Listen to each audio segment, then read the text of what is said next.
Hello, good afternoon pala. Mas snow na naman. Good afternoon, welcome to Pinoy Thrifts and Flips. Ngayon, papakita ko sa inyo yung mga nabenta namin dun sa first storage unit na purchase namin. So, let's go! Dito ako ngayon sa aking eBay store sa bahay. Okay, ngayon papakita ko sa inyo yung mga nabenta na namin dun sa first storage na nabili namin. Ang first ay ang itong Tommy Hilfiger. Yan. $10.45. After ng mga eBay fees, mga shipping label.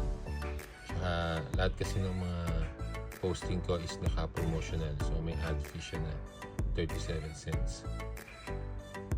Ang next is yung Norty V8 Ankle High Winter Boots Waterproof. Yan.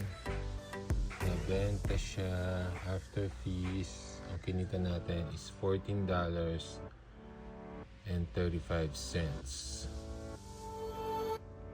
Next is ang Samsung SMT227 Galaxy Tab.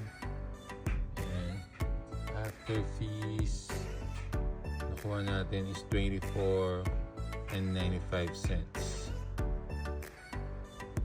Next is yung Converse White Jack Purcell Low.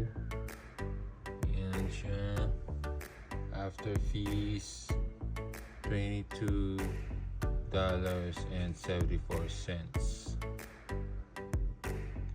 Next is the North Face Boy size XL. After fees, kinita natin is $28.08.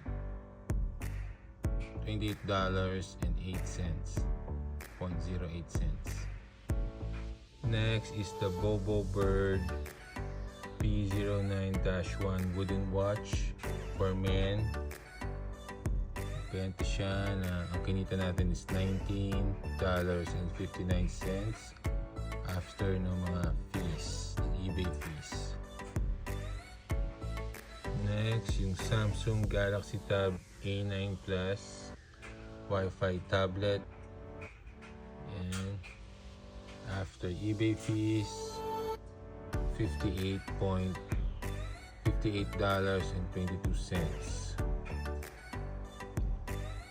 And then ito ring Timberland Davis Square Leather and Fabric Men's Boots.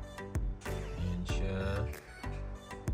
After eBay fees, kumita tayo ng $38.57. Next, yung New Balance Unisex 515D white gray casual shoes. Ayan siya. After eBay fees, $18.86. Next, ang Nike Men's Precision V Iron Gray Vault. After eBay fees, $16. Ayan ang kinita natin. Na-compute na natin kung magkano yung kinita dun sa first storage unit. So, ito, i-breakdown ko, 100. So, ang total nung mga nabenta na is $258.92 less yung $43. Ang total ng kinita natin is $215.92. Tama, $215.92. So kumita na tayo ng kulang-kulang kung nasa pesos yun, kumita na tayo ng mga 10 to 11,000 pesos. So thank you.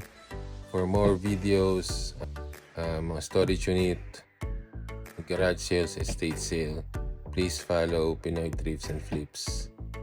That's it. Happy reselling!